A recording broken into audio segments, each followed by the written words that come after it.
Hey people, this is DJ. And this is Ish. And this this is is season season 4 4 of of Pero Let Me Tell You.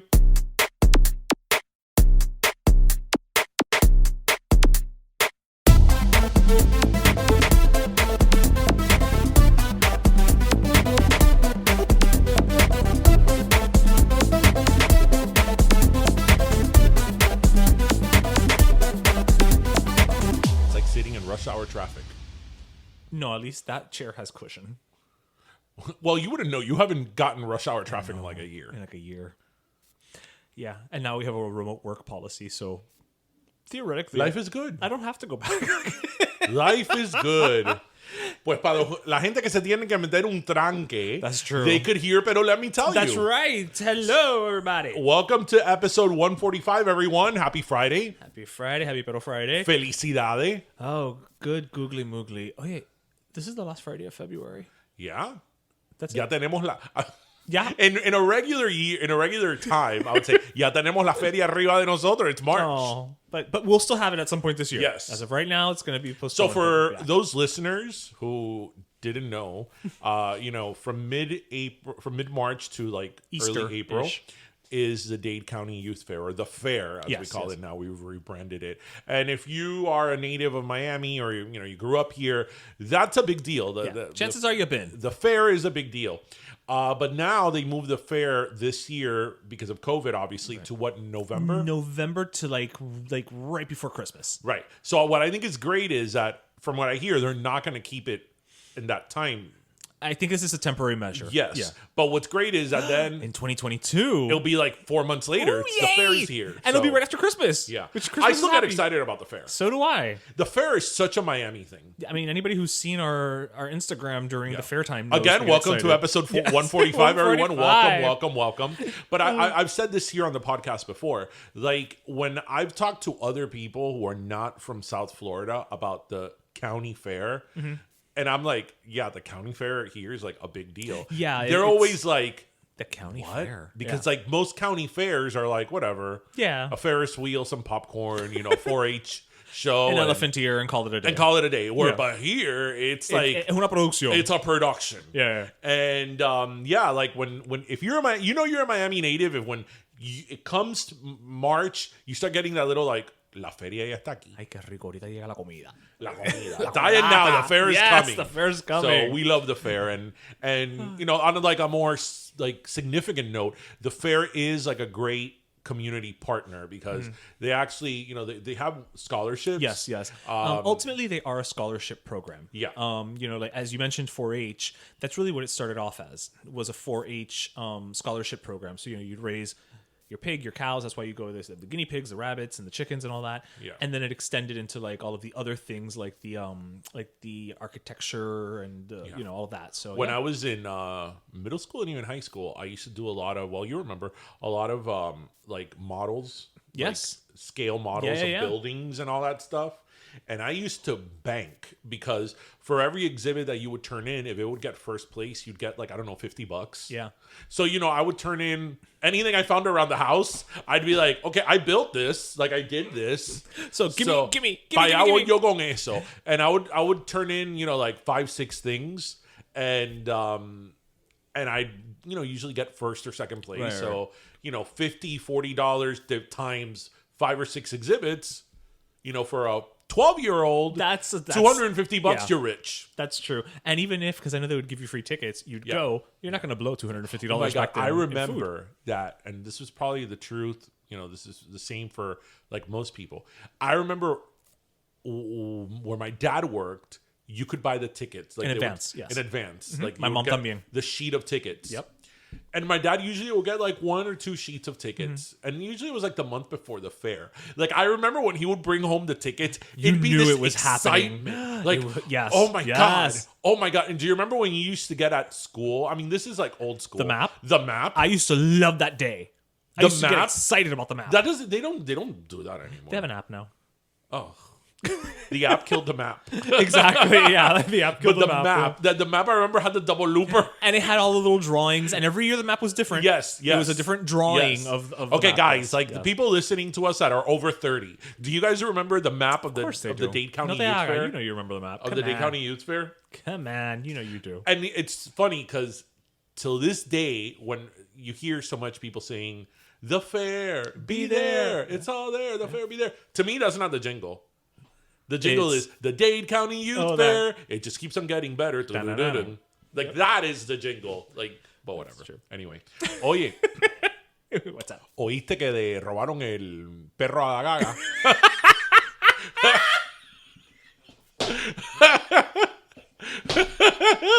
Oh, decir, los perros. And I'm not talking about the hot dog place.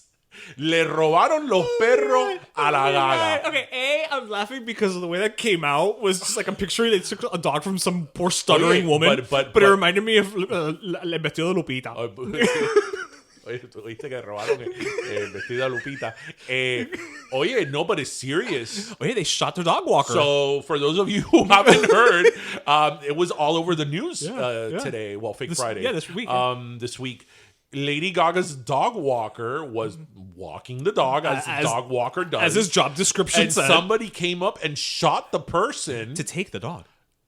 I think they took the dog. No, they did take the dogs, right. But I think it was supposed to be like an armed robbery or something, and they took the dogs. It's two dogs. It was she was walking 3 dogs, okay, and she took 2 of them, like the 2 French bulldogs. I'm picturing them just putting one under each arm like hams. Yes, and they shot the poor dog. I mean, that sucks. The poor dog walker, and I'm thinking, okay. They must have been in like Beverly Hills or something because I mean, she was walking the dogs from Gaga's house right, or apartment or whatever. Right. Yeah, we're not talking like it was like in a slum area. Right. So, I mean, the last thing you think of is that you're going to be, I'm pretty sure when somebody becomes a dog walker. And I wonder, did this person like, seek this dog walker because they knew it was Lady Gaga's dog walker? They must have. But it's like, even if it's Lady Gaga's dog walker, how much money do you think the dog walker has on their body when they're walking the dogs? It's not like... it's kind of like when you go to a place and it says our cash register doesn't have more than $100 overnight. It's like, how much money do you think this dog walker has on them? So it's like, are they going to hold these dogs hostage? Pero bueno, La Gaga is offering $500,000 to find, to whoever finds her dogs. So today, the person who told me do you want to go to California and look for dogs? The person who told me this was Esther, my assistant. She's like, oye, no, vamos a California because my assistant is originally from right. LA. She has family there. So she's like, oye, I know LA in and out. We're going to find those dogs. It's $500,000. Even with the cost of plane and hotel, you're still coming out ahead. And that's tax-free because I don't think that's taxable. You know what's funny? When I thought about that, I'm like, oh, let's go to California and be like a inspector dog, I thought about like Perry. Like Perry the platypus? Like with the trench coat and the thing. Perry! I'm like, we're looking for Gaga's dog. Oh my God. Yeah. I really hope it was not Doofenshmirtz who stole the dogs. Balloony. De robaron los perros a la Gaga. Oye, if Lady Gaga's dogs aren't safe, nobody's safe. Nobody's are. Actually, you know what? I'm going to refute that. I think that the reason her dogs aren't safe is because they belong to Lady Gaga. Lady Gaga? Yeah. She seems like a good dog owner. No. But you think... What I mean by not safe is that like they're a target because, she's a famous person. Like nobody's coming into your house to steal your nui. Right, but true, but again, I don't know if they went out and went after this dog, like purposely went for because it was Gaga. But we hope we're laughing at it. But we hope number one, I hope I hope this person recovers. I don't know how badly they were shot. But they were. It was. They were stable. They were stable. But nonetheless, I mean, that's a traumatic event. That they were shot. So we're kind of laughing at it, but it's really no laughing matter. I mean, this poor person got shot. Yeah. Her dogs got stolen. I mean, I would be devastated if that happened to my dogs. Because you don't know the intentions of that person. Right. So that sucks, and she's offering $500,000. Wait, so okay, $500,000. You know what though? It's tempting. It is tempting, but I think that's very effective. Espérate. Tú no tienes un primo que tiene una casa that we can go and stay at? I do. Yeah, we're going to talk offline. We're going to discuss. There's probably a lot of people in that area now like, putting on little trench coats and it's just one big Sherlock Holmes reenactment in that area. Have you seen this dog? Oh, yeah, it's $500,000. Yes. So, we hope they find La Gaga's We do. dogs. We do. Los perros de la Gaga. Los perros de la Gaga. So, Oye, ¿tuviste que ahora moving forward la papa no va a tener sexo? that was what I was going to bring up. So... Okay, tell me what you think about that. All right, so for our listeners who don't know, this week it's Hasbro, right? Play School. Yes. Hasbro Play School. The makers of the Mr. Potato Head toy have announced that moving forward, they're no longer going to refer to him as Mr. Potato Head or Mrs. Potato Head. It's just going to be Potato Head. And really, they're just changing the name in that sense. I mean, everything else is BAU. It's business as usual. Okay. So I want to read actually the statement from the company. Hasbro. So because it's all about because everything nowadays is political. Right. Everything. Right. So when I first heard this, I heard, they're not going to have Mr. Potato Head anymore because, PC culture. They're liberals, blah, blah, blah, blah, blah. And I was like, I know there's more to this story than that, right? Usually is. So here's the official statement. This fall, Mr. Potato Head will be branded Potato Head to better reflect the full line, the company said on a Thursday press release. Quote, rest assured, the iconic Mr. and Mrs. Potato Head characters aren't going anywhere and will remain Mr. and Mrs. Potato Head. Okay?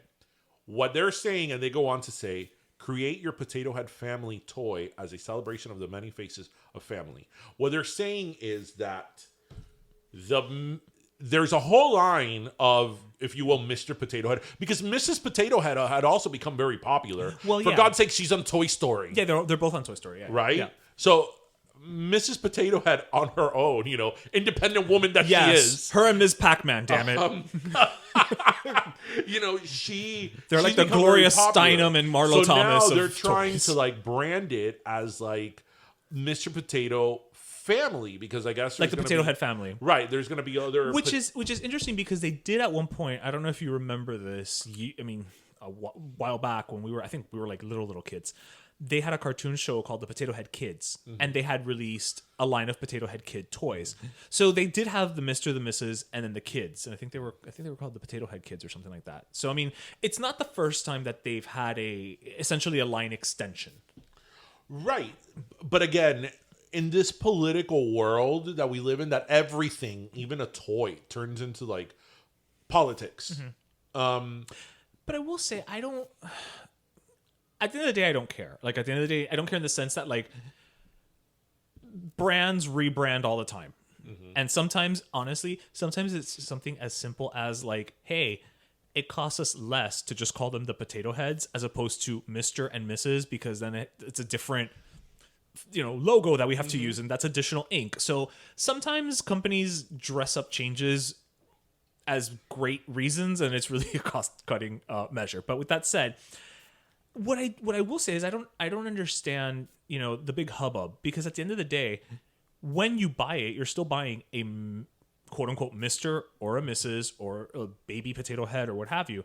So nothing really has changed in the sense of the product in and of itself. Right, but that's why I was saying that when I first heard of this, because of course, it's what I've been trying to say. Everything turns political. So now there's people who are running with the narrative of oh my God, no, we can't have Mr. Potato Head because some liberals, and the gender fluidity and blah, blah, blah, blah, blah. This is not about gender fluid. This is not about Mr. Potato Head being gender fluid. Or trans. This is simply that they're rebranding the toy so you can customize the toy however you want to. But the thing is that you already can. Right, but now I guess they needed, these are such classic and iconic toys that I feel that any change in them, it has to be kind of said, because again, they're classic and iconic. Right. So if you're going to rebrand this as a Potato Head family, which I think makes total sense, you know, it's one of those things that, like, I think I don't know if this is why they did it, but it serves a double purpose because, you know, the whole thing with gender fluidity, you know, different people may have their opinions on that, but that is something that is true and that is something that is real, you know, and not only that, but the whole thing that, you know, you can create your own family with the Potato Head like toys. You know, families look different. They're all not the same. You know, they're all the same. So I think that with this change, you can serve those that maybe are not in the traditional. I hate to use traditional because historically traditional makes it sound like it's superior. But historically traditional. You make it you serve the purpose of those people that maybe feel they're not represented in mainstream culture in general. And at the same time, you're also keeping the identity and the legacy of the product intact. Because as they said, Mr. Potato Head and Mrs. Potato Head, I can't believe this is a topic on Pero, let me tell you, Mr. and Mrs. Potato Head will still be there. So you're going to have your little hat to put on the potato and the little bow to put on her if you want to. And if you don't want to, then whatever, you know, put something else. I think they should go back to how it was at the beginning. You know what? Don't just sell the accessories and have your own potato. That's like the whole thing, you know, a few years back. I think we talked about it here in the podcast. When Target decided they got rid of like girl aisle, boy aisle. Right. I mean, the toys are still quote unquote. They're categorized. They're categorized with what be a girl toy and a boy toy. Like the dolls are in one section and the action figures are in here, the other. But it's not anymore the girl toys. It's not called the girl aisle. Right. That was a change that didn't really affect people, but maybe to people or kids that had a problem identifying, you know, whether you're a boy that likes to play with girl toys or a girl that's a tomboy and whatever. You know, if that's going to help certain kids, that small little change can go a long way, right? You know, that kid that feels they can't identify at that point in their life with one thing or another, or maybe, again, likes this and that, you know, that's something that maybe means something to them. Whereas it doesn't affect me. It's just right. They just took the category off. Like the toys are still there, so it's like one of these things that people complain, and then it starts off with family values and children. What do I tell my children? And I've always loved that line. Like, what do I tell my children? Well, I have a child now. Oh, so you can impart the wisdom. I can tell you what I could tell my children. Right. It's like they're toys. They're toys. Those are dolls. Those are action figures. Those are Legos. They're toys. Call it a day. Whatever.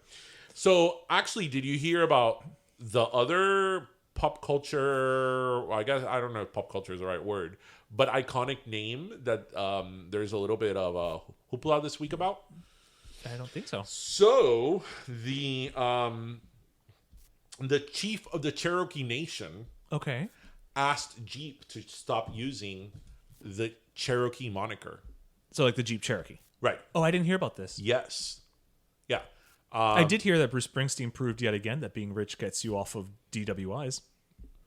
Didn't he plead guilty? Yeah, and then they got rid of all the charges for you just pay your $500 and you're good, thanks. And then Jeep reinstated the commercial.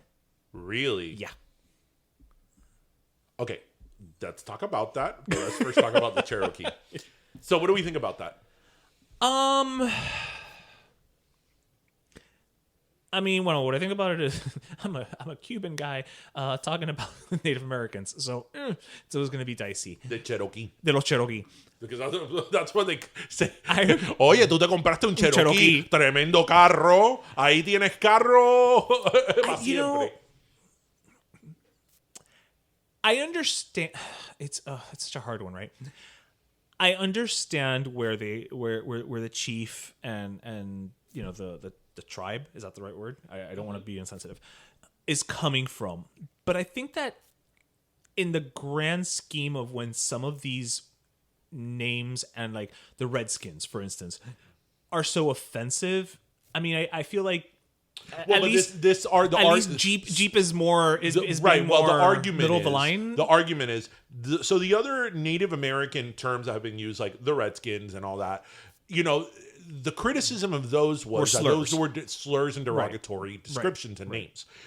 Jeep states that they use the term Cherokee as a term of not endearment, but a term of like power and like this is our Jeep Cherokee, like sort of honoring the Cherokee. Right. The Cherokee Nation or the leader of the Cherokee Nation said it's appropriation. So the argument is a little bit different. It's not so much offensive. It's about appropriation. It's appropriation.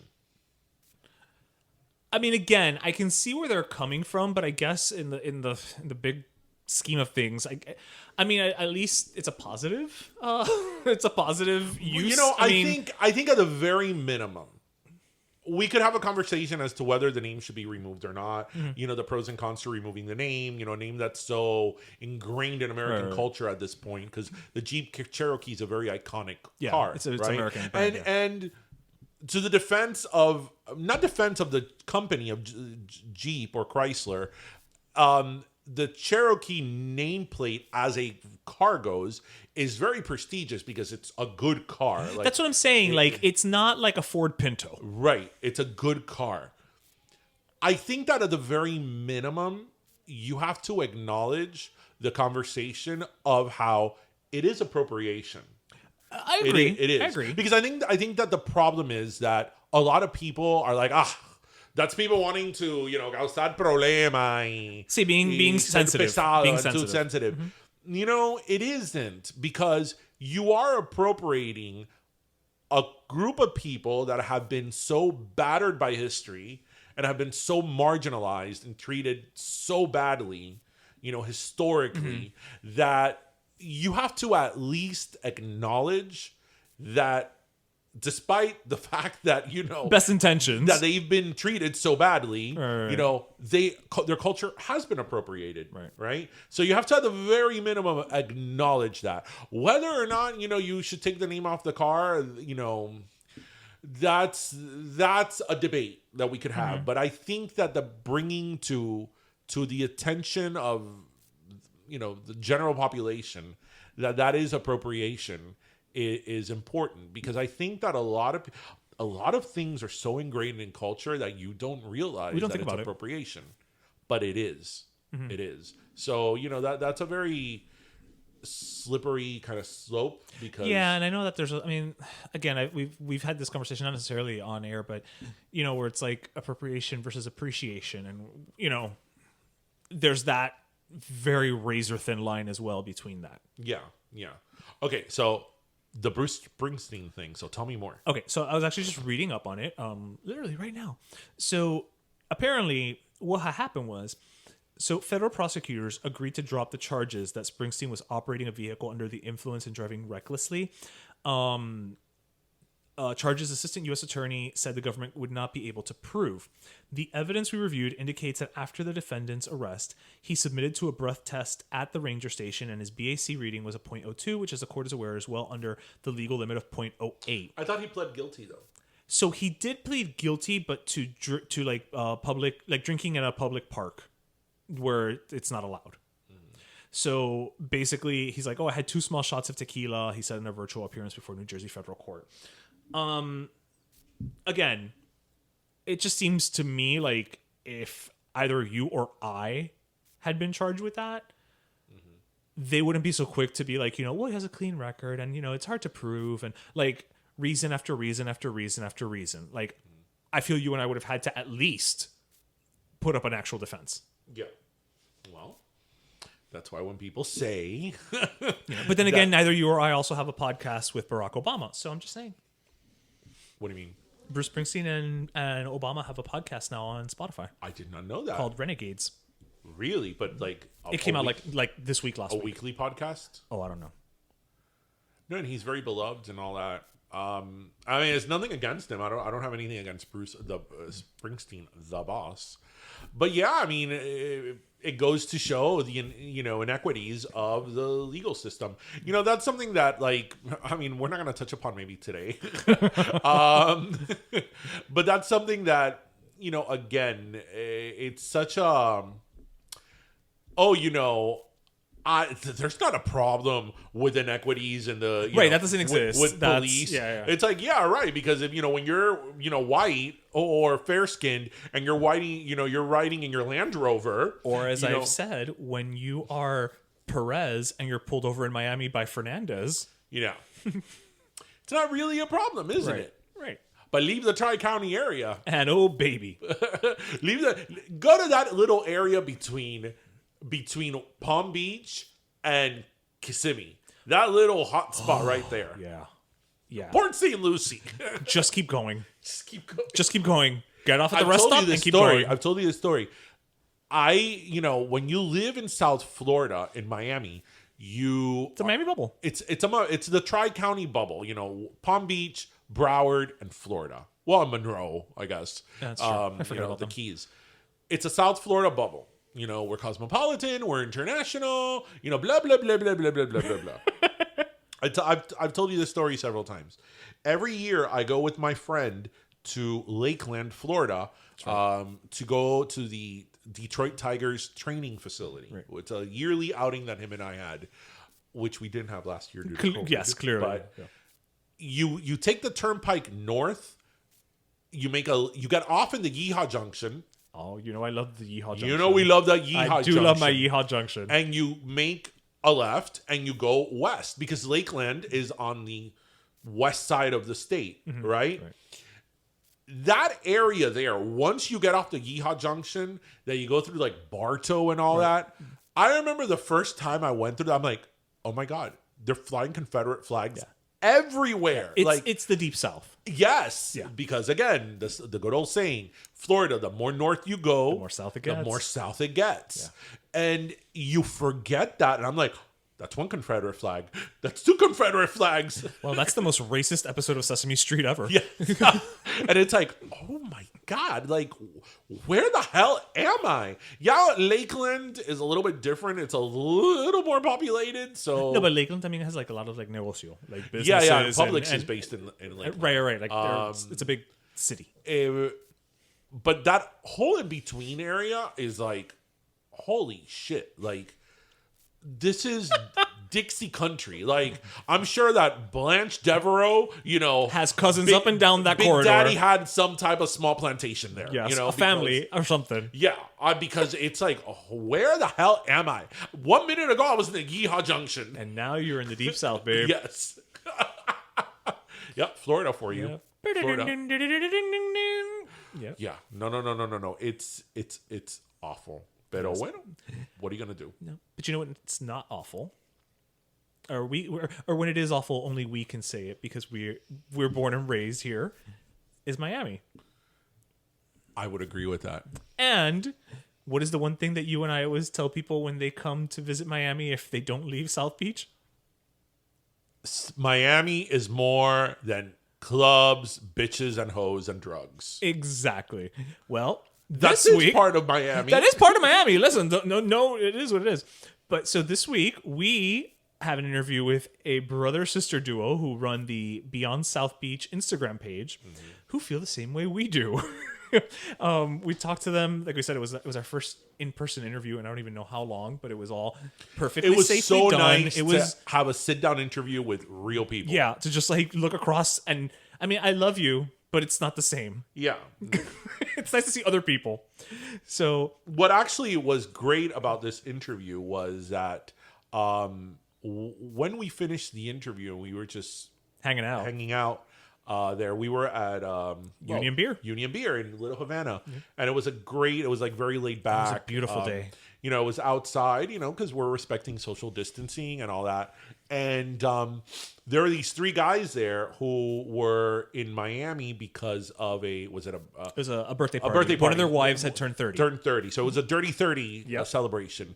And one was from New Jersey. The other one was from Destin, Florida, but Destin, Florida is Alabama. It's not really Florida. It's part of that Florida shore thing. Georgia. No, that's what I tell you. Like, I had friends a few years ago from Tennessee.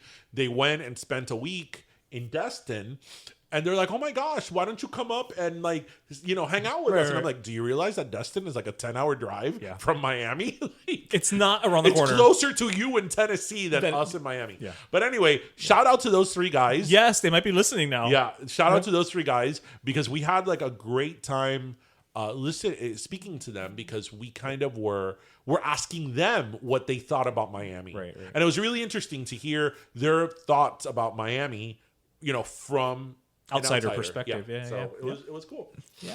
So here's our interview with Beyond South Beach.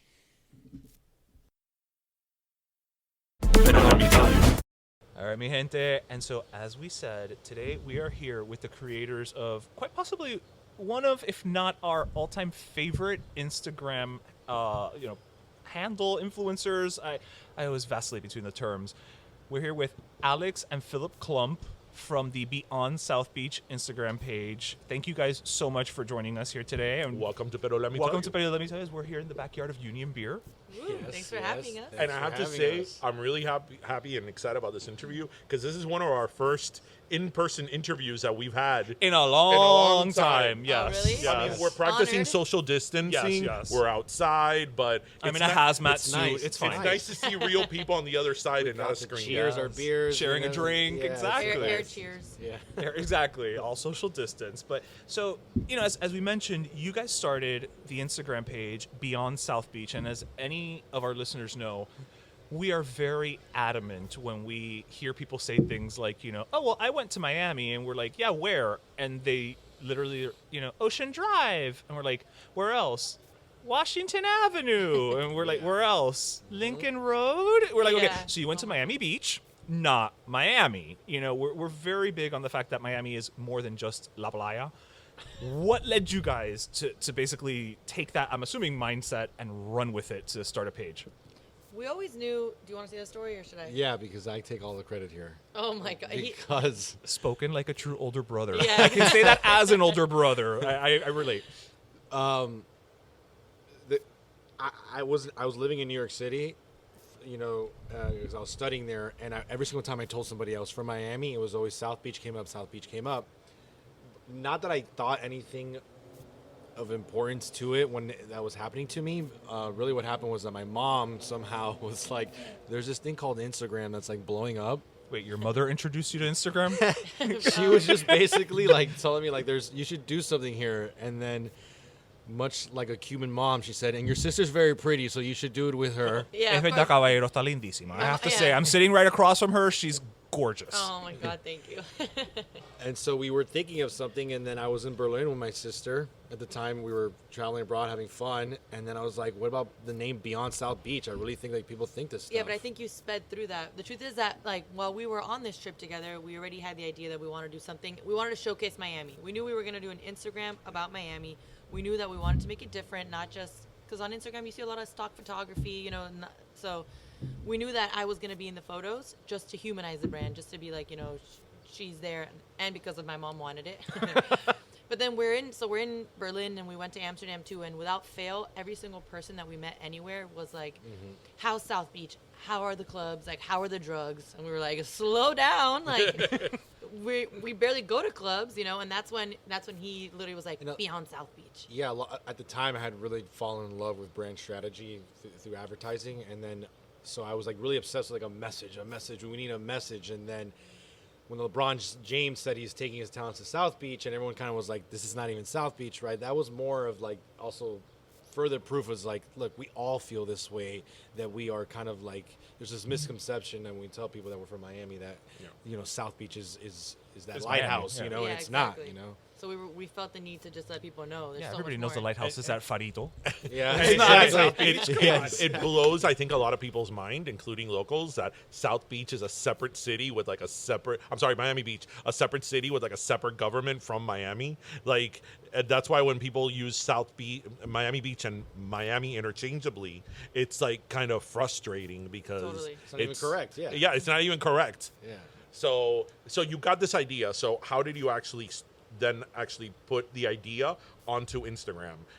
Did you just start taking pictures? How did you start knowing what content to take, like what direction to take with your content? I'll never forget looking at my sister and straight up asking her, like, are you cool with being in front of the camera? Like, and not just like try it out for 2 weeks kind of thing, like all the time being in front of the camera, Yeah, I remember this. and like, putting yourself out there, and there's going to be a bad photo one day, and people might notice that you deleted it or whatever. And she's like, I'm 100% cool and I have no problem with that. I didn't have the confidence for that at all. I had a really, really big obsession at the beginning with making it about Miami. And so like we had this like 30-70 rule where the photo had to be 70% Miami and 30% my sister. Right, so it wasn't. So the point was that this is not about you. Like I remember him. He told me too. So we dabbled with a few names like Alex in Miami, like stupid stuff like that. And he was like, nobody cares about you. Like this is not going to be about you. You are a real older brother. Damn, yo, Yeah. like. That's what he said. He was like, why do people care about seeing you? Like this is not about you. This is about Miami. And he was right. It has shifted now actually because. Sure. In the beginning, it would be me maybe like walking back, and you could barely see me, but you saw like the restaurant or the park. And then now we've noticed that people do like to see somebody. And Instagram was a different platform at the time. It really was more about How long ago did you guys photographs. create This is 2015. It's been like almost 5 years. Yeah. And yeah, we had an obsession with we had an obsession with breaking the rules. Everyone tells you short captions. I was like, no, do the longer editorial captions, right? And we got into big fights about that. And I was like, do the long ones. You want to get editorial on this, like don't like tell something, give something for people to actually enjoy. And it was a lot of back and forth and yeah, I mean, it has shifted. I mean, honestly, like if I'm going to be very honest, like my role on it, I feel more like as a brand architect, right? But my sister right now is the entire engine. She does everything now. She's 80% of the brand. I come here just to keep up my renown and just get my clout going. You know what I mean? And just like, but yeah, free beer. Yeah, No, exactly. Yeah. But it was a really big part in the beginning, like with the whole brand direction, like that. Beyond South Beach, that's what the whole brand is. Like not excluding South Beach. That's big. I mean, so I know you guys actually live like in Little Havana, which is actually where we're at right now. Union Beer is like the heart of Cayo Ocho. Yeah, we love it here. When you set out, was that your idea? Like, okay, when we're gonna focus on Miami, let's start with Mama. It was honestly he says mama, my mom, because she's been really helpful because she's from Miami. I mean, she's Cuban, but born in Miami, from Miami. And she sometimes like she would tell us like, oh my God, what about there's like this restaurant that everyone used to go to when I was young and I haven't been there in so long, but it's been there forever. We got to go there. So it's never been what we know. We've always like tried to explore, but it's been helpful that my mom, she grew up in Westchester and she's lived like in nice. South Miami. our And, home. yeah, exactly. So my mom's like a Miami girl through and through. So that's been super helpful. She's like she's a Wikipedia, and then You Yeah. should have brought her. she picks the topic, right? and then we go and we shoot it almost. In doing this, what have you discovered about Miami that maybe you didn't know?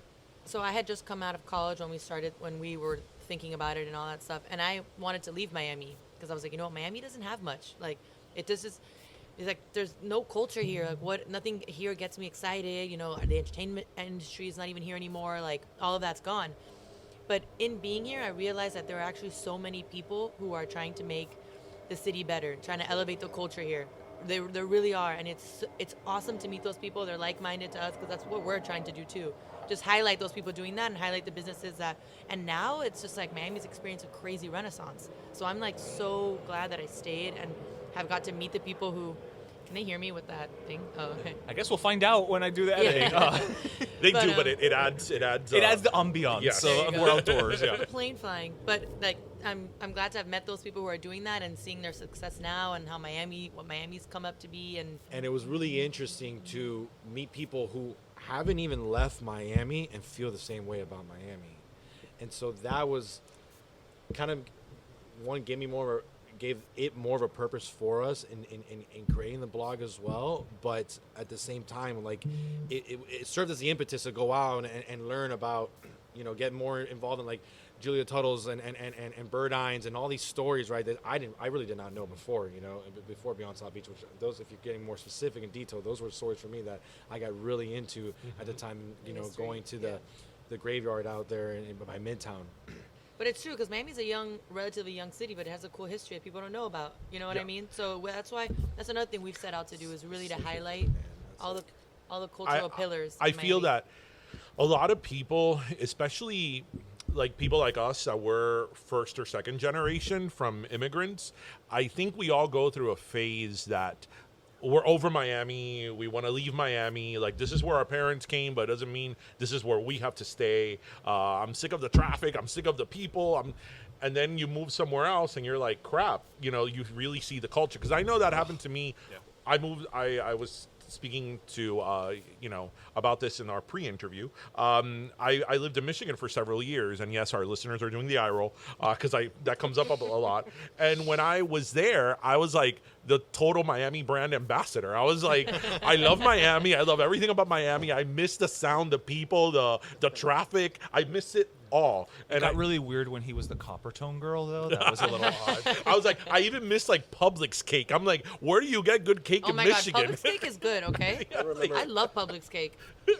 When I went to New York City, my first year in New York City, I came in with the bright colors, the V-necks, the tight jeans, the whole thing, and I feel you. I was up north, and people were looking at me like, "What the fuck are you wearing?" And yeah. I was like, I'm like, "No, this is." I feel and you. What is that accent? All my friends when I lived in New York knew me for my tank tops. They were like, I'm like, this is just what I do, people. Okay, deal with it. But I think that goes to the larger picture that Miami. You can't compare Miami to a city like New York in terms of historical value. Right? But the thing with Miami is that Miami's culture is very authentic because there's just such a mixture of people here that have made the city, that have come and gone, that our culture is very, very, very authentic and very specific. Like, there's really nowhere in the world. Like, I think in your page, one of the things that you guys, do a lot of profiles on is the food. Of course. And, when you think of Miami, you probably think of Cuban food, which obviously is a very big staple here. But what have you guys come across that, again, maybe surprised you, or you didn't really think that you were going to find? So, the reason why we do a lot of food, by the way, is also because there's just endless amounts of food. I mean, for content purposes, like, there's only so much history, so much this, so we try to, like, capitalize on the food. But, I mean, we have really good food. We have really. So it's hard to ask a question like that because it's like there's so much of it constantly happening that's like muddled. I feel like it needs more prep for that. But for me personally, I'll never forget being in Brickell, and there's a hot pot spot under the Four Ambassadors. Yeah, the Four Ambassadors, right there in Brickell Key, right before Brickell Key. Which is like a little mall area there. So hot pot's like from Hong Kong. It's like you cook your own soup, like the meat's in a soup, and it's. So it's like Asian fondue. No, because it's soup. It's not like where you dip it. It's a hot pot restaurant. You get a broth. You pick a broth, you boil it, and then you can pick your meats, you can pick your veggies, and you can just toss them in there and boil it. This is in the Four Ambassadors. Yeah, that's like little mall area they have. Yes, and you walk in there. Oh wow! And it literally and so we walk in the spot, and it opens up, and it's big, and every single table you get to sit down, and I judge places like if I'm going to go to an Asian restaurant, if there are other Asians that are eating with me, I know it's legit. That's kind of like, who doesn't do that? You know what I mean? And so it's authentic, right? And I went in there, and it was exactly what you would think it was. It was me and a couple of other Asian Americans. I'm not sure, but they were there with me. I was like, okay, this place has to be legit. Yeah. Lo and behold, man, my God, the service was great, and everything we got was amazing. Delicious. And they give you the pot, they pick your broth, and you just throw it in your eat, and it is a hidden gem for sure. Okay, I think I need to go there right now because I love hot pot restaurant. I hope it's still open. A lot of people don't realize there's also a really big Jamaican food scene down here, and Haitian food scene. Everybody just thinks it's Cuban. I was like, but we have everything. I mean, we've got good soul food, Haitian food. Yeah. I mean, and everyone thinks Cuban, but really even Cayocho is barely Cuban right now. Salvadoran, Mexican, it's changed. Venezuelan, it's everything. It's really like. Let's say you're talking to Karen from Minnesota. Why is it gotta be Karen? Karen's gonna have issues. We don't like Karen. Karen's gonna have issues with everything they say. But Karen from Minnesota wants to come to Miami. Yes. Minnesota. What would you put on the list of Karen from Minnesota to do, see, eat, experience in Miami? Let's whittle it down. Top 3. Oh, top 3. It's hard to answer or that whatever whatever you guys think. Things to do. Like, it doesn't necessarily have to be a restaurant, but just like top 3 things that she has to experience. Cayocho, Maximo Gomez. I can't say top 3. I mean, it's hard. I mean, I definitely would tell her to go to Little Havana and, walk Cayocho, have some Cuban food for sure. She has to do that. Okay. I also would tell her to go down Biscayne Boulevard, go see Upper East Side and all those 50 motels that are super cool. Go to downtown Miami. Like there's some, you know, maybe go to New, go to grab a drink at Lost Boy or Over Under. Like experience that because it's super cool. I think, you know, walking to the whole, like I love Paseo Wynn was Catracho for me. Paseo Catracho for me on 8th Street is just I take everyone who comes from New York City and my friends who come, I go, we're going to Paseo Catracho. Yeah, but I don't know that that's representative though. You know, if someone has like, it's not representative, but it is. I'm trying to get like I'm trying to like say like a representative kind of way. It is kind of how we do Miami at least. But what I love about it is kind of like, listen, like you come into Miami, right? You go down the 836, you pass by downtown, you end up either in South Beach, right, or you're staying in downtown Brickell area, right? And then I love taking them out of there and then going like, check out the spot on 8th Street that's been here forever, right? That is that serves the Little Havana community, right? And it's Honduran, right? And you get the whole vibe. They have all the sodas too. It's the whole thing, right? And I love going there, and they love it, right? Because we're just having pupusas, we're having baleadas, we're doing the whole thing, you know? And like, they're like, what is a pupusa? What's a baleada? I'm like, dude, you just trust me, and like, let's sit down and have this, right? And it's amazing. Everyone loves that, you know? Unless you're because it is hard unless to you're get. Karen from Minnesota. You know, yeah. But it's hard to get that food. I feel like Cuban food is imitated in other states, and like that is hard. And it's cliche, but I actually will always take someone over Versailles. I really will. But I know what you mean by it's cliche, but it's such an icon of Miami. It Like is, it's like it really is. you have to go there, yeah. right? Like at least para tomar un cafecito, like if nothing else. Have I Like, think croquetas. this city by bike is underrated. Yeah. I biked to Wynwood today. Was actually amazing. To go from the Grove and you go through all the different mansions, right? And it's beautiful, right? And you're basically seeing these like incredible homes in the middle of a jungle. And to the them foliage, being, right? to them being in Little Havana, right? And then you're just going down and you're in Brickell. Like that whole experience is so unreal. It's outside of the food recommendation I'd make and the party recommendations I'd make, but for sure she can create an itinerary for a night out. My sister is the best at that. ooh.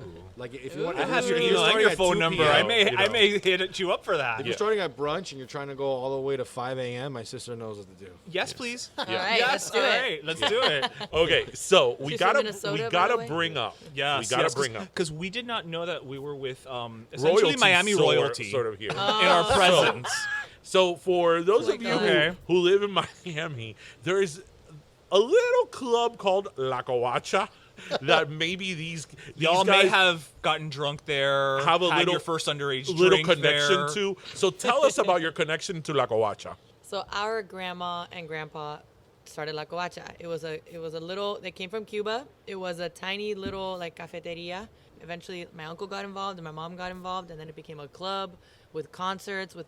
Like, And the So my cafeteria was uncle always got- in the same location. always the same location, but then they ended up expanding and Right, expanding right. more Yeah. and more. Yeah, It because was I know when you would walk originally- in, there would be like the little cafeteria right, would be exactly. there. Yeah. That was But the it was original. originally just a truck stop. Yeah. And then my uncle, who he was gonna love this, was a very good-looking dude, and he model? and this was like Miami's like model era, and he basically unfortunately our grandfather actually passed away building, and he was moving a Yeah. fridge, and he got electrocuted, and so he inherited this At property. La Covacha. Yeah. And so here's I know. this, models doing calendars in New York City and so forth, right? Gets like a watch out, right? And just says, look, I'm going to blow this shit up. And then he blows this up, and then he gets Gloria Estefan and J-Lo before anyone there.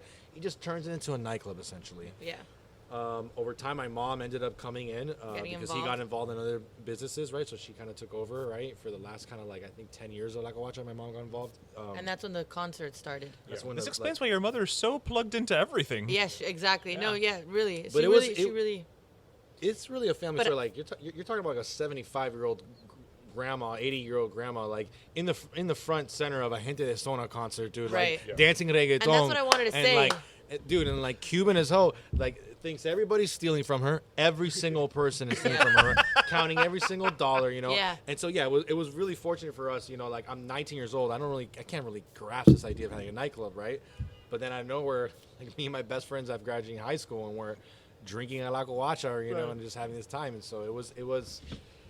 And that's what I wanted to say. My grandma was there literally up until the end. Like, Really? and even when like they ended up selling the business and like when they sold the property, or we sold the property and stuff like that, my grandma would ask like, "¿Y la covacha qué está pasando con la covacha?" Like always, like what's going on with la covacha? You know what was really interesting about La Covacha was that I remember when we were in high school, which was a few years before you guys were, La Covacha was the shit. Like, everybody loved La Covacha. Oh, gosh. And 20 years later, people were Are still going talking about to La Covacha. I Like, know. yeah, you know, yeah. because clubs are so, you know, have such a short shelf life, you know, a lot of times. Yeah. A few years are in. But La Covacha, I felt, was relevant for That's so over long. 25 years. I feel Yeah. very Seriously. safe in calling it a Miami club icon. Yeah, Yeah. it Like, is. it It is. really, really is. And, It is and part of what that I fabric. also thought was really interesting was that I remember when we used to go to La Covacha a lot when we were like in Oh, college. yeah, there was a time that we were going like every 2 weeks. Yeah, that we would Like, go, no we would go lie. a lot. Yeah.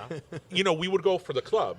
But I remember one time I was listening to my uncle was at my parents' house and he's like, no, porque yo almorcé en La Covacha. And I'm like, Oh, then my Lunch, mom added yeah. a restaurant to it. Right, Made it more of a yeah, restaurant. because yeah. I didn't realize what Sure. you're saying. I didn't realize that they were also still a restaurant and you Yeah. could go. Yeah, we have were food going there after we dark. were going after We dark. were- yeah. We were going Right. for the club, and I'm like, look at this. There, you could have lunch there, and then I do- party later. I think like Covacha really is like in terms of like a business, you know, and there are plenty like It stood the they test of have time. that like work ethic that comes with like immigrant ingenuity and hustle, right? Yeah.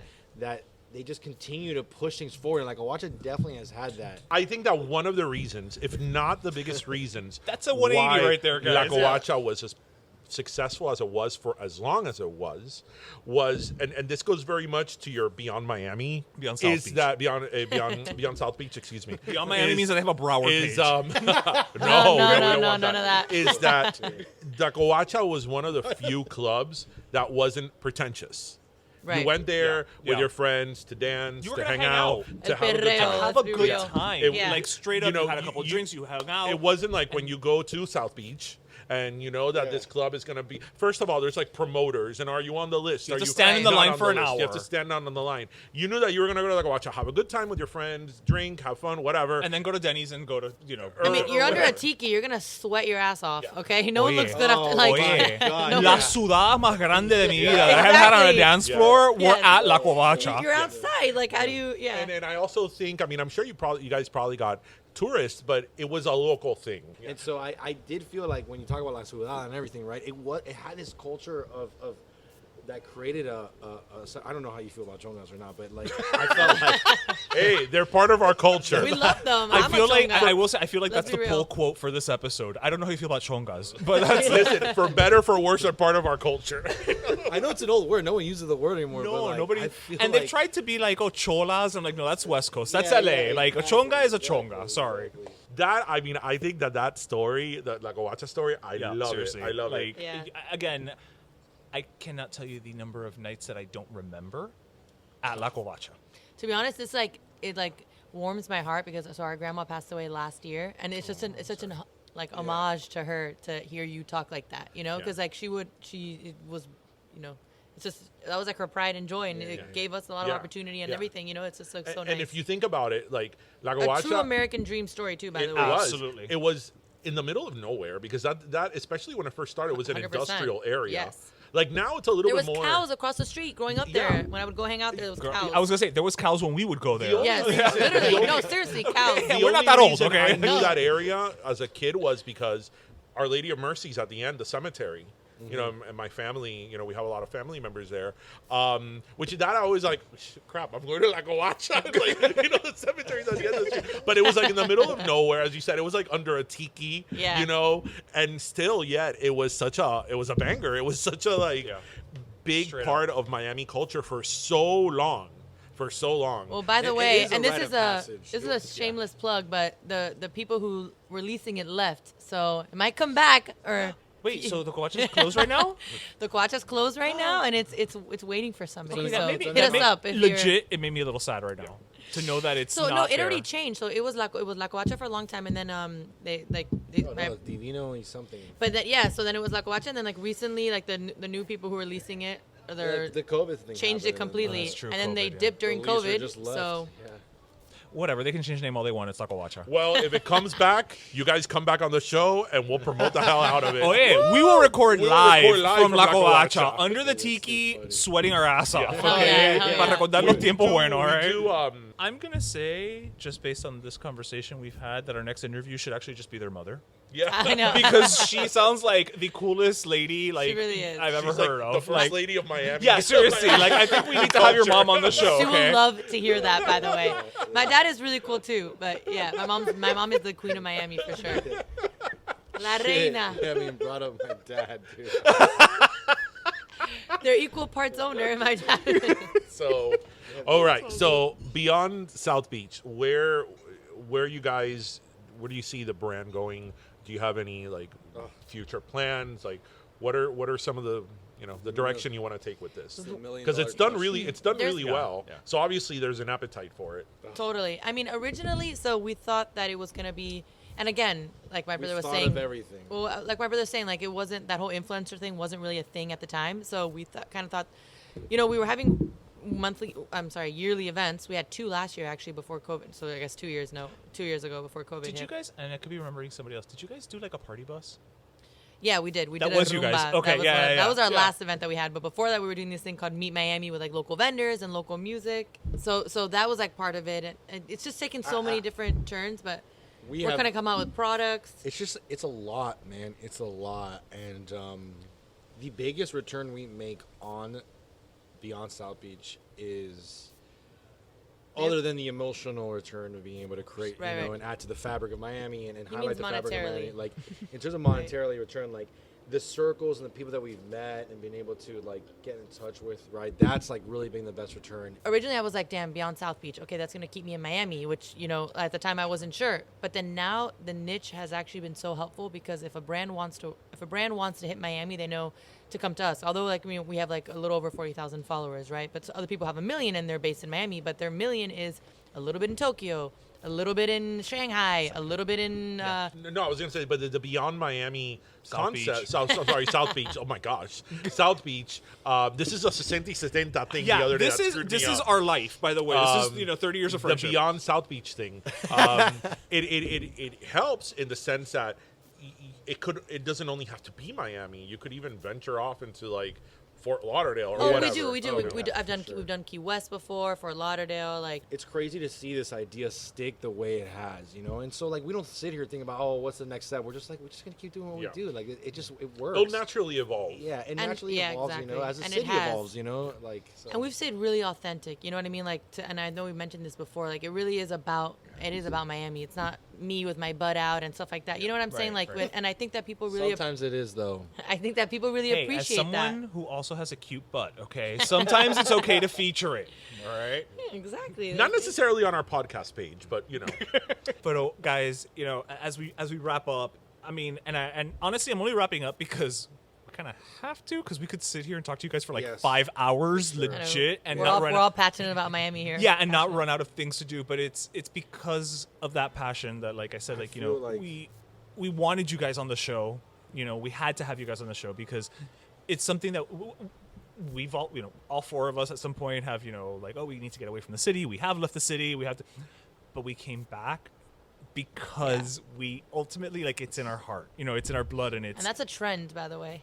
Is it really? I don't know. I've seen a lot of my friends, like, I've done the same thing. This is an incredible city, and I do think that people going out, getting all those values, stealing what they can, and then bringing it back and just like growing and cultivating it here now is what's happening. And so, really, like, you do have this incredible city that's just growing, and my sister does an incredible job of just highlighting it. And thank you guys so much for having us on the show. Really, I feel like we just put like 4 Cubans together, and like Guaneo started, and we're just like talking. Went this way, went that way, went this way, went that way. But it's all about there's a lot to Miami, and there is more to A it than lot to be South said. Beach, and I South think Bitch. South Beach, than South Beach, and I think that's Listen to important. Guaneo talking. 144, 45 episodes in. Our goal is always to keep the interviews under 20 minutes. It's never happened. It's yet to Not happen. once. Yeah, they're all like, they're all over an hour. It's yet to happen. Not once. Wow. So, 20 minutes, man. We try. God bless. And it's then never happened. We yeah. haven't even come close. No.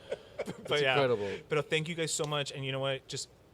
I only have one ask of you guys is to please keep doing what you're doing. Thank you. Thank you. You too. Don't Please. stop. Yeah, you you too. guys too. Ish and DJ, thank you so much. Yeah. And we're back. Yes, we is. That was fun. That was fun. We should do more of our interviews at Union Beer. We should. We should. It's a great space. For It's those of you centrally located. It's centrally located. It's got a nice outdoor. You know, the drinks are well. I mean, this is not a sponsored ad, by the way, guys. We just literally love Union Beer that much. So if you're ever in Miami, go to No, Union they're cool Beer Lounge. guys. So they're you know super what? cool guys. Yeah. Whatever. It's a spot. Yeah. Thank you, Alfred, for taking care of us. But yeah, it's really interesting what we were saying about like the guys that were there after. Yeah. It's really interesting that their perception of Miami. One of my favorite things, as noted in the interview, was the whole thing about La Covacha. That was the most beautiful surprise. Yes. It literally, we were doing a pre-chat and they were like, "Oh yeah, by the way," and we're like, "What? You buried the lead?" Like Yes. yeah. Yeah. So that was a fun one. So all of this chat made me thirsty. Yes, sir. I think it's time for some last sodas. So do you want to go first? Yes. Got it. So I am giving a double last soda this double? week. Well, it's two of them. Oh, okay. To Prince Harry and Meghan Markle. Oh, okay. So if you've listened to the last 145 episodes of the show, you would know that I am a fan of Meghan Markle, not because she married Prince Harry. It's because of Deal or No Deal. Yes, she was One of the suitcase girls. I think she was like suitcase number 40 or something, or 40 something. She was in Suits, which was and still is one of my favorite shows of all time. A legal drama. Can you imagine that? Did you hear about them this week? I know that they're having a baby. Yes. That's So they are officially out of the royal family. Oh, yeah, okay, yeah. Official. Because when this made news last year, it was them in like a tryout period. Oh, I didn't know. Yeah, it was like a Rumspringa. Yeah, when they said that they were going to leave the royal family and move to the U.S. last year, it was kind of like a probationary period. And then the queen was like, move out for a year, see what happens, and then come back to me. But at the end of this year, that's it. And, there are two people that are getting now a huge amount of media scrutiny. It's specifically him, because he is a royal. And they have chosen, well, I mean, he always will be in the sense of just his heritage, yeah. But just, and a lot of people would disagree with me, but this is obviously my opinion, the courage that it took to leave that, right? Because he just wasn't happy, and he talked about his mental health issues. Right. He just wasn't happy, and they're setting up all these charities and all these foundations. Yeah, they're doing good to help people. Yes, that does mean that they have to do a deal with Netflix. Yes, that does mean that they're going to get all these cushy endorsements. Yes, the fact that he's a royal, of course, it makes him appealing and marketable. Right.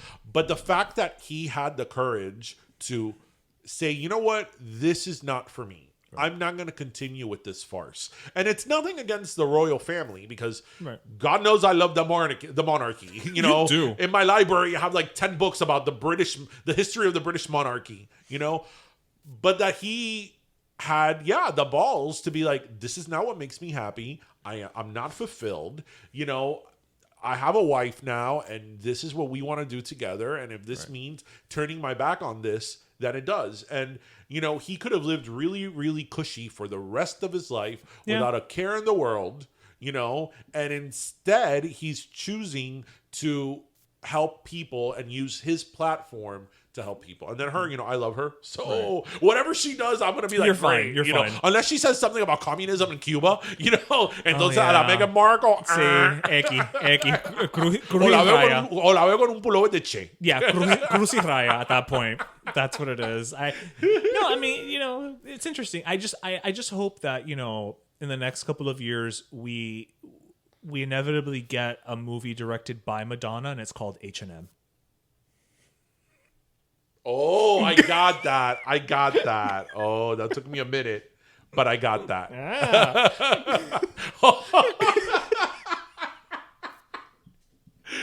Because it's modern day, it could be exactly, and it'll be sponsored too by H&M. By H&M, yes. Madonna did some years ago. She kind of did like this vanity project film called W.E., Right. which was about Wallace and Edward. Wallace Simpson and Edward. And, for those of you who don't know, it was this happened in the 40s.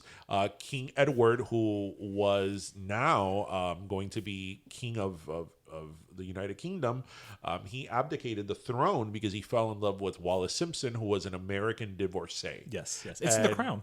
Huh? It's in The Crown. Yes, but not everybody watches The Crown. Okay, no. I'm just saying for those who wish to, And at the time, it was one of the most controversial happenings in the world. Yeah.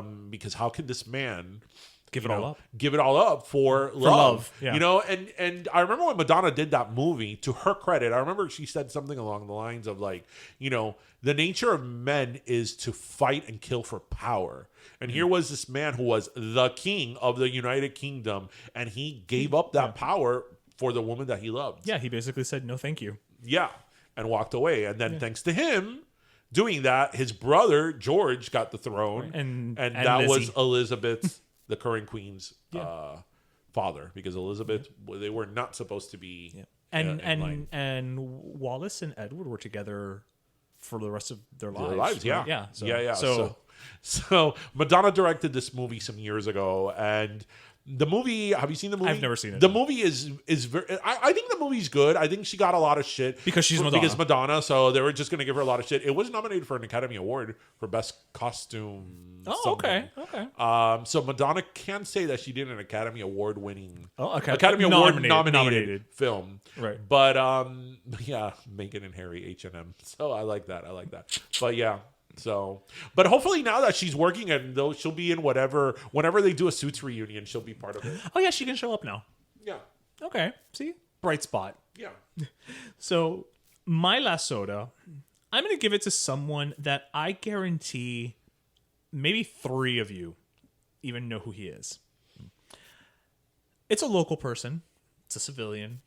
It's not anybody famous. It's not anybody in the public eye.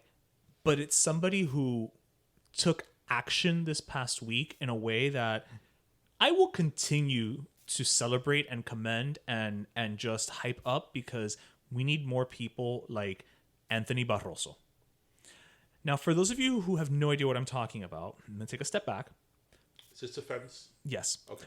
Earlier this week, on one of the busy streets here in South Florida, I think it was off of 87th Avenue and Coral Way in the Southwest area. If I could be wrong, but it was a main thoroughfare, shall we say, right? Somebody had taken with just a spray can and written on a brown fence in big ass letters, "Beware the Jews." And this is a street that Anthony Barroso takes every day. It's by his house. It's where he lives. It's his neighborhood.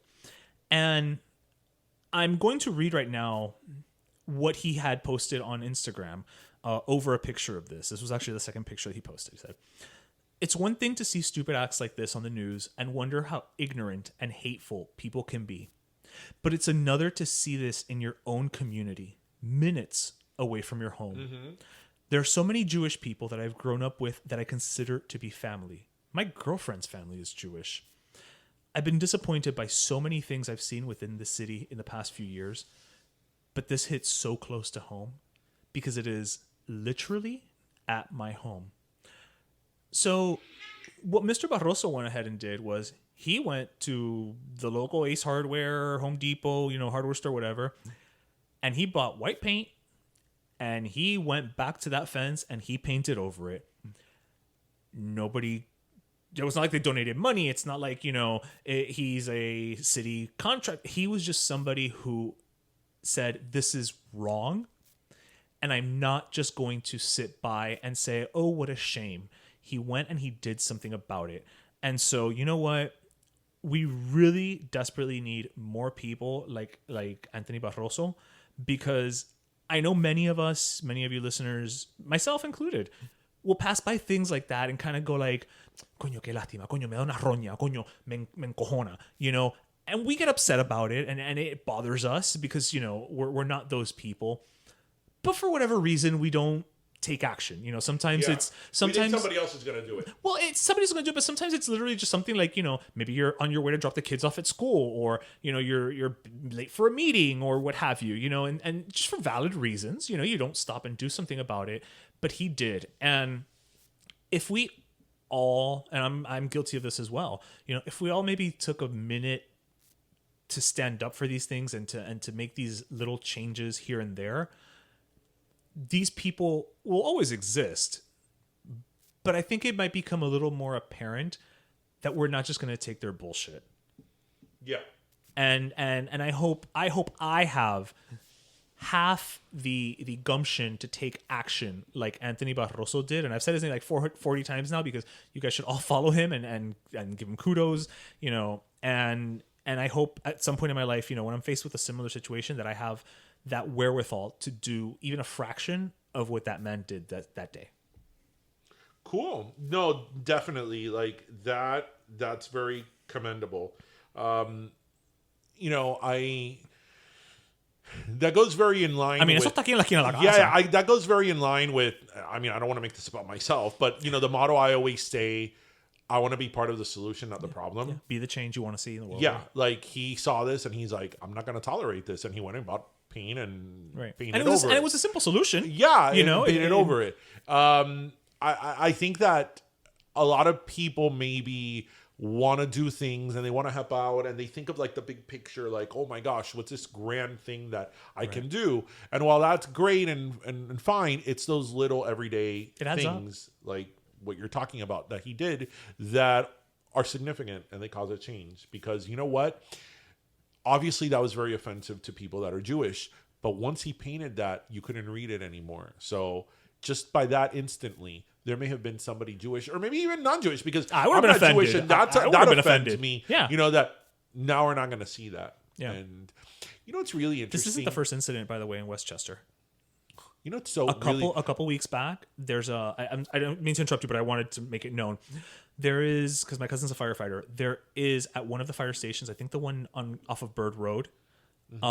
There, maybe it's not that one, but there's like a little monument of a piece of the building from 9/11.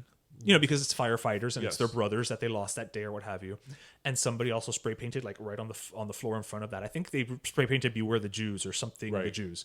So there's an uptick. You know what's so I find so, like, I think about how I grew up. This may sound really ignorant. I didn't know that there was anti-Semitism until I was probably in high school, because I grew up in such a pro Jewish, pro Israel kind of household that was never that never came up. Never. It just never I dawned. mean, I knew of the Holocaust. Right. But you thought that was the extent of it to a degree. Right. And that ended. And oh my God, the Holocaust is the worst thing, that has happened in humanity. Thank God we're moving on. Yes. I didn't realize, and I know that sounds very ignorant, but I didn't realize until I was older, maybe of high school age, that I was now reading things on my own and finding out things on my own, that there was still so much anti-Semitism, because in my household, it wasn't a thing. It was such a non-issue. When I mean a non-issue, it wasn't an issue at all. I was like, okay, there's Jewish people, and I've said, I mean, hubieran preferido que estuvieran bautizados, pero bueno. But for example, I've said that here, in my elementary school, 3 of my teachers from when I was in Cyprus were Jewish. So during the holidays, we celebrated Hanukkah. Yeah. So those were all concepts that were very they weren't foreign to me. It's okay, I'm Catholic and you're Jewish and you're Baptist and you're whatever. Yeah, now we're all gonna sing about the dreidel. There wasn't any type of difference in my mind, in my mind. So when I was like, oh, anti-Semitism is a thing. Yeah. I was like, obviously it's bullshit, but I was like, I can't. As I grew older, and then I finally recognized that it was a thing, it's oh, this is a really big thing. Yeah. And it never really went away. Yeah. But especially in the United States and in Florida, it's what are you doing? I mean, obviously that type of racism and intolerance is bad no matter what where it comes from. Yeah. Groups you're targeting.